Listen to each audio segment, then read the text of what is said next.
Assalamualaikum warahmatullahi wabarakatuh. Perkenalkan, saya Izzuddin Hamid dari kelompok 4.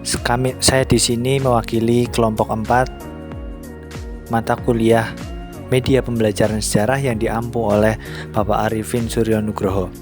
Kami sedang berada di Masjid Nur Sulaiman yang letaknya berada di sisi barat alun-alun Banyumas, ya.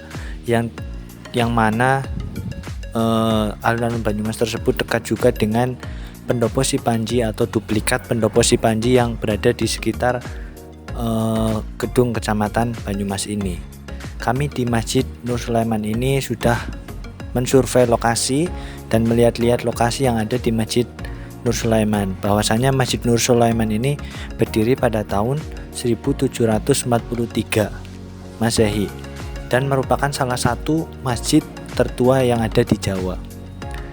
Kami di sini bersama-sama dengan anggota-anggota yang lain berjumlah 6 orang.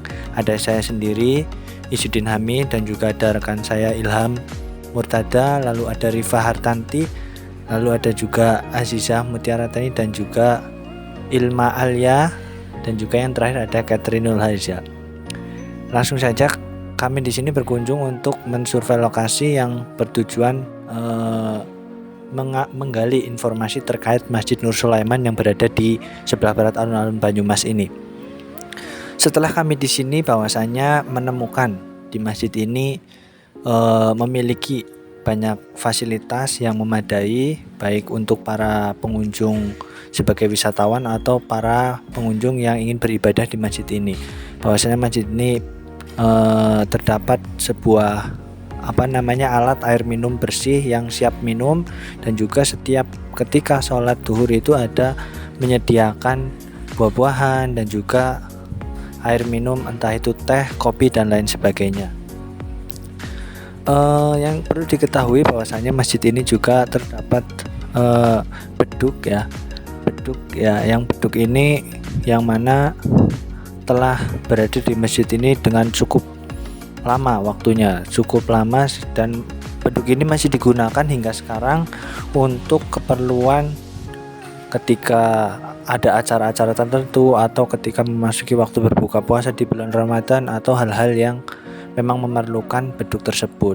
Dan juga di halaman Masjid Nur Sulaiman ini terdapat sebuah pohon, ya, yang bernama pohon pisang kipas, ya. Walaupun namanya pohon pisang kipas, namun pohon ini tidak berbuah pisang, namun karena daunnya yang mirip dengan pohon pisang maka disebut dengan pohon pisang kipas. Dan untuk struktur masjid ini dahulu awalnya adalah menggunakan tebu, ya, atau anyaman, ya, sehingga awal mula berdiri masih sangat sederhana, sehingga sampai sekarang sudah cukup bagus dengan struktur menggunakan kayu-kayu, ya. Dan juga ada 2 tempat. Yang pertama di bagian dalam yang digunakan untuk sholat berjamaah, lalu di bagian luar yang biasanya digunakan untuk para jamaah mengobrol santai dan juga beristirahat sejenak dengan orang-orang yang ada di sekitar masjid ini. Mungkin sekiranya itu dulu dari saya. Kurang lebihnya saya mohon maaf. Saya Izzuddin Hamid pamit undur diri. Sekian, wassalamualaikum warahmatullahi wabarakatuh.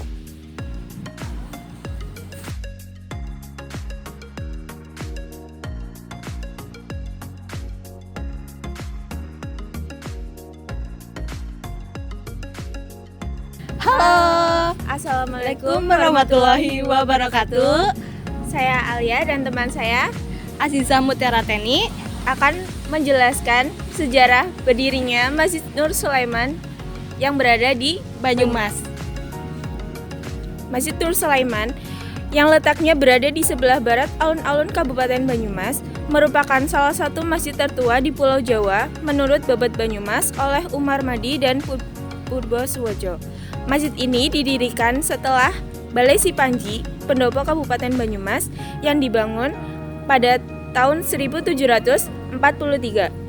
Banyak penutur sejarah yang menyebut masjid ini dibangun pada tahun 1755 di akhir masa pemerintahan Raden Tumenggung Yudanegara II yang mendirikan Pendopo Sipanji. Semula, masjid tersebut dikenal sebagai sebutan Masjid Agung Banyumas yang kemudian berganti nama menjadi Masjid Nur Sulaiman Banyumas pada tahun 1992. Bangunan ini masuk ke dalam daftar cagar budaya karena merupakan peninggalan sejarah saat ibu kota kabupaten masih berada di Banyumas sebelum pindah ke Purwokerto. Masjid ini merupakan salah satu bangunan cagar budaya di Kabupaten Banyumas yang telah terdaftar oleh Balai Pelestarian Peninggalan Purbakala pada tahun 2004 dengan nomor 11/12-BAS/44/TB/04. Kemudian penjelasan selanjutnya akan dijelaskan oleh teman saya.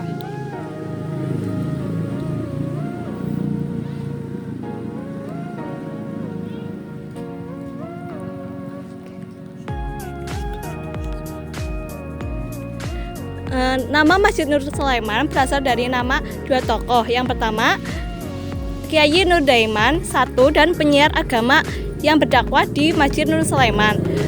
Masjid Nur Sulaiman juga memiliki ciri khas, yakni beratap limas. Sesuai sumber yang kami baca, bahwa tahun 1927 ketika terjadinya agresi militer dari Belanda, para aparat pemerintah terpaksa pindah di pendalaman yang jauh dari kota.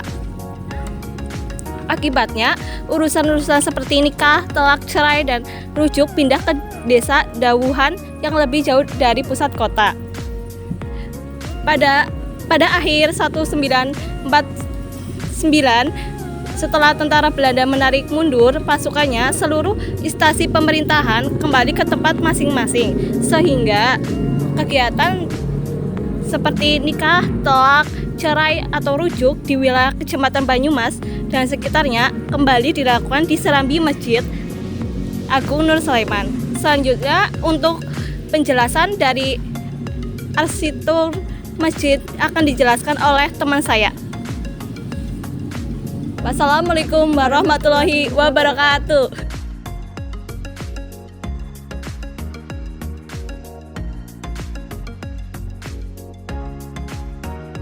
Ya, di sini kami berdua akan sedikit menjelaskan mengenai arsitektur dari Masjid Nur Sulaiman. Jadi, awalnya arsitektur bangunan Masjid Nur Sulaiman, atapnya menggunakan anyaman daun tebu dan ubinya masih terbuat dari semen. Untuk sekarang, atap masjid sudah diganti dengan atap dari kayu jati dan ubinya sudah diganti dengan tegel. Kayu jati masih mendominasi arsitektur utama masjid dengan jendela dan 12 pilar kayu menopang bangunan utama masjid. Bentuk atap tumpang bersusun. Akses masuk ke serambi masjid pada sisi utara dan selatan berbentuk lengkung dengan sebuah jendela di antaranya. Sementara bagian depan masjid yang menghadap ke arah timur terbuka tanpa penutup. Kemudian bagian menara menempel pada dinding yang berada di sisi sebelah kanan. Keunikan masjid ini juga terletak pada atap mihrab yang terpisah dengan atap bangunan utama. Biasanya atap mihrab menjadi satu dengan bangunan utama. Namun ruang mihrab di masjid ini memiliki atap tersendiri. Di bagian atas atap bangunan utama maupun mihrab masjid juga terdapat mustaka atau kepala yang berbentuk gajah. Mustaka yang terpasang saat sekarang merupakan pengganti dari mustaka yang tersampar petir sekitar 1950. Jadi, renovasi pertama kali masjid ini dilakukan pada tahun 1889, yakni dengan mengganti atap menjadi semen. Ya, seiring berkembangnya waktu, bangunan Masjid Agung Nur Sulaiman terus mengalami perkembangan. Kendati begitu, Masjid Cagar Budaya ini masih menjaga bentuk dan ornamen aslinya yang masih bisa dilihat hingga sekarang. Sekian penjelasan dari kami. Apabila ada kesalahan, kami mohon maaf yang sebesar-besarnya. Wassalamualaikum warahmatullahi wabarakatuh.